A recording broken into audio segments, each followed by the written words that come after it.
Hi everybody. Super star Rajinikanth அவர்கள் நடிச்ச வேட்டையன் படத்தின் ட்ரெய்லர் படைத்த மிரட்டல் சாதனை. வாங்க வீடியோக்குள்ள போலாம். வீடியோக்குள்ள போறது முடியாத நம்ம சேனலை சப்ஸ்கிரைப் பண்ணலாம். உடனடியாக சப்ஸ்கிரைப் பண்ணீங்க, நன்றி. எல்லாருக்கும் தெரியும், சூப்பர் ஸ்டார் ரஜினிகாந்த் உடைய வேட்டையன் படம் பாத்தீங்கன்னாக்கா அக்டோபர் 10ஆம் தேதி ரிலீஸ் ஆகுது அப்படின்றது ஆல்ரெடி எல்லாருக்கும் தெரியும். இப்போ ஃப்ரீ புக்கிங்ல 1.25 மில்லியனை கடந்து போய்கிட்டு இருக்கு. இதெல்லாம் வரலாறு காணாத ஒரு சாதனை அப்படின்னு சொல்லப்பட்டிருக்கு. அக்டோபர் 2ஆம் தேதி பாத்தீங்கன்னா சூப்பர் ஸ்டார் ரஜினிகாந்துடைய வேட்டையன் படத்துடைய ட்ரெய்லரை வெளியிட்டாங்க. இப்போ வரைக்கும் பாத்தீங்கன்னா நம்பர் 1 ட்ரெண்டிங்ல இருக்கு. தமிழ்ல மட்டும் இல்லைங்க, இதோ இப்போ லைக் அறிவிச்சிருக்காங்க. தமிழ், தெலுங்கு, ஹிந்தி 3 லாங்குவேஜ்லயும் ட்ரெண்டிங்ல நம்பர் 1 இருக்குங்க. இதெல்லாம் மற்ற நடிகர்களுக்கு சாத்தியமே இல்லை. மற்ற நடிகர்கள்லாம் ஏதாவது தமிழ்னா தமிழ் மட்டும்தான் அது ட்ரெண்டிங் நம்பர் 1 இருக்கலாம். ஆனா திரையிட்ட 3 லாங்குவேஜ்லயும் நம்பர் 1 இருக்குதுன்னா பாத்துங்க. அவ்வளவு அற்புதமான எதிர்பார்ப்பு வேட்டையனுக்கு அப்படின்றத நீங்க புரிஞ்சுக்கணும். தலைவருடைய வேட்டையன் படம் 10ஆம் தேதி பாத்தீங்கன்னா ஏர்லி மார்னிங் காட்சி இருக்குங்க. எங்க அப்படின்னு பாத்தீங்கன்னாக்கா 4 மணி ஷோ கேரளாவில், கர்நாடகா கன்ஃபார்ம் அப்படின்னு சொல்லியிருக்காங்க. இதை நினைச்சுக்கிறோம் பாருங்க. இங்க பாருங்க, ட்ரெண்டிங் நம்பர் 1 சூப்பர் ஸ்டார் ரஜினிகாந்துடைய வேட்டையன் படம். இது தெலுங்குல. அதாவது சூப்பர் ஸ்டார் ரஜினிகாந்த் அவர்கள் தமிழ்ல எப்படியோ அதே மாதிரி கலெக்ஷன் தெலுங்குல வருங்க. அதுதான் எந்த ஒரு நடிகருக்கும் அப்படி ஒரு சாத்தியமே கிடையாது அப்படின்னு ஆணித்தரமா எல்லாரும் சொல்றாங்க. அது மட்டும் இல்லைங்க, இந்த படத்துடைய எதிர்பார்ப்பு இன்னமும் எதிர விட்டு இருக்கு இந்த ட்ரெய்லர் அப்படின்னு சொல்லலாம். ட்ரெய்லர்ல அழகா தெள்ள தெளிவா சொல்லியிருக்காங்க, கதை அம்சமுள்ள ஒரு படம் அப்படின்னு.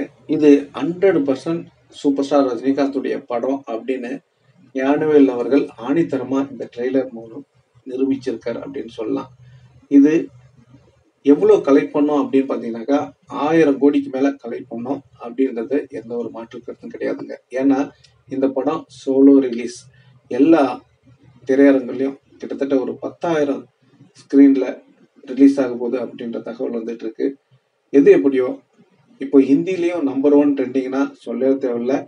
ஏன்னா அங்க 3000 4000 திரையரங்குகளை ரிலீஸ் பண்ணாங்கன்னா அப்படிதான் வசூல் அள்ளும் அப்படின்றத மட்டும் உறுதி. எந்த மாதிரி ஒரு அதிர்வலையை ஏற்படுத்த போகுது அப்படின்றத வெயிட் பண்ணி பாருங்க. ட்ரெய்லருடைய தாக்கம் இன்னும் எதிர்பார்ப்பை எகிரவிட்டு இருக்கு அப்படின்னு சொல்லலாம். இங்க பாருங்க, அடுத்தடுத்த ஷோஸ் இப்போ ஹவுஸ்ஃபுல் ஆகிட்டு இருக்கு அப்படின்ற தகவலையும் இங்க திரையரங்க உரிமையாளர்கள் பதிவிட்டு இருக்காங்க. இதெல்லாம் நம்ம வேணும்னே செய்யறதில்ல. இது தியேட்டர் உரிமையாளர்களே ட்வீட் போட்டு இதை பாருங்க, இங்கெல்லாம் இவ்வளவுதான் புக் ஆகிட்டு இருக்கு, அடுத்தடுத்த காட்சிகள் அப்படின்றத அவங்க தெள்ள தெளிவா இங்க குறிப்பிட்டிருக்காங்க. இன்னும் என்னென்ன சாதனைகள்லாம் வேட்டையன் படைக்க போறாரு அப்படின்றத வெயிட் பண்ணி பாருங்க. அது மட்டும் இல்லைங்க, சூப்பர் ஸ்டார் ரஜினிகாந்த் அவர்கள் இப்போ அதிரடியா நாளைக்கு டிஸ்சார்ஜ் ஆகுறாங்க அப்படின்ற தகவல் வந்துருச்சு. இப்போ எல்லா ரசிகர்களும் எப்படி அதை கொண்டாட போறாங்க, எப்படி தலைவரை வரவேற்க போறாங்க அப்படின்னு எல்லாரும் இப்போ பிளான் பண்ணிக்கிட்டு இருக்காங்க. எது எப்படியோ சூப்பர் ஸ்டார் ரஜினிகாந்த் அவர்கள் பூர்ண குணமடைந்து திரும்பவும் டபுள் மடங்கா ஒர்க் பண்ணலாம் அப்படின்னு டாக்டர் சொல்லியிருக்காங்க. அவருக்கு எந்த ஒரு பாதிப்பும் கிடையாது. முன்னாடி இருந்தோட டபுள் மடங்கா இப்ப ஆக்டிவிட்டியா இருப்பாரு அப்படின்னு டாக்டர் சொல்லியிருந்தாங்க, சொக்கலிங்கம் அவர்கள். அதனால யாரும் எந்த ஒரியும் பட வேண்டாம். அவரு வீட்டுக்கு ஒரு வாரங்கள் ரெஸ்ட் எடுத்த பிறகு நம்மளை மீண்டும் மகிழ்விப்பார் அப்படின்றதுல எந்த ஒரு மாற்று கருத்தும் கிடையாது. இதெல்லாம் என்னன்னு பாத்தீங்கன்னா ஒரு கண் திஷ்டி அப்படின்னு தான் சொல்லலாம். இது முக்கியமா நான் குறிப்பா சொல்றேன். ஏன்னா விஜய் பேரை எடுக்க வேண்டாம்னு சொல்றீங்க. கண்டிப்பா இது எதனால நடந்தது தெரியுங்களா? கொஞ்ச நாளுக்கு முன்னாடி பாத்தீங்கன்னா விஜய் ரசிகர்கள், அதாவது நான் எல்லா விஜய் ரசிகர்களையும் நான் குற்றம் சொல்ல தேவையில்லை. ஏன்னா சில பேர் என்ன பண்ணாங்கன்னா, சூப்பர் ஸ்டார் ரஜினிகாந்த் அவர்கள் அரசியலுக்கு வரல, உடல்நிலை சரியில்லை அப்படின்னு சொன்னாரு. ஆனா இன்னைக்கு நல்லா தானே இருக்காரு அப்படின்னு அந்த நாதாரிகளோட அந்த கண்ணு தாங்க இன்னைக்கு அவருக்கு இந்த மாதிரி ஆயிருக்கு. வேற ஒண்ணும் கிடையாதுங்க. எதுக்குதான் அப்படி புலம்புறாங்களோ தெரியல. அதான் விஜய் அவர்கள் அரசியல் வந்துட்டார்ல, மக்களை ஏமாத்தி பொழைச்சி போங்கலாம். இங்க வடை சுட்டது போதும் இல்ல, வடை சுட்டது உங்களுக்கு இங்க யாரும் ஏத்துக்கல. அப்போ அங்க போய் நீங்க ஏமாத்தி பொழைக்க வரீங்க, ஏமாத்தி பொழைச்சிட்டு போங்க. உங்களை யாரு என்ன சொல்றா? ஓகேங்களா? ஏமாறுற மக்கள் இருக்கிற வரைக்கும் ஏமாத்துற ஆளுக்கு இருக்கதானே செய்யுது. அதான் சொல்லுவாங்களே, கல்லடி பட்டாலும் கண்ணடி படக்கூடாதுன்னு. ஆனா தலைவரே, எத்தனை பேர் பொறாமைப்பட்டாலும் தர்மம் தலை காக்குன்னு சொல்லுவாங்க.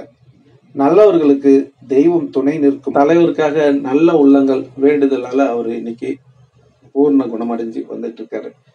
இது போல ரசிகர்கள் மட்டும் இல்லைங்க, பிரபலங்களும் கூட நிறைய பேர். அதெல்லாம் நான் ஒரு பதிவா போடுறேன். இப்போ கூட நம்ம பிரைம் மினிஸ்டர் ஐயா நரேந்திர மோடிஜி அவர்களும் நலம் விசாரிச்சுட்டு இருக்காங்க. அது மட்டும் இல்ல, அவரு குணமடைஞ்சு வரணும் அப்படின்னு ஆண்டவர்கிட்ட வேண்டியிருக்காங்க. இந்த நாட்டினுடைய பிரைம் மினிஸ்டர் அவரு இன்னைக்கு தலைவருடைய நல விரும்பி, அது மட்டும் இல்ல தலைவருடைய நெருங்கிய நண்பர் இன்னைக்கு 1/2 மணி நேரம் தலைவரை பத்தி நலம் விசாரிச்சிருக்காங்க அப்படின்ற தகவல் வருது.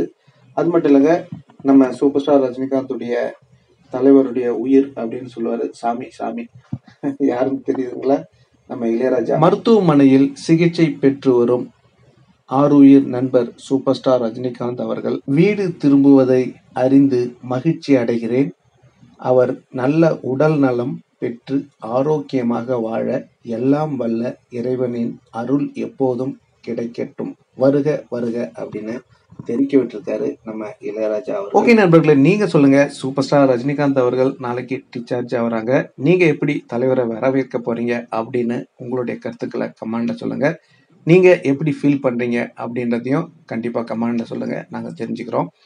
இந்த தகவல் உங்களுக்கு பிடிச்சிருந்தா லைக் பண்ணுங்க, ஷேர் பண்ணுங்க, கமெண்ட் பண்ணுங்க. நன்றி, வணக்கம், ஜெய் ஹிந்த்.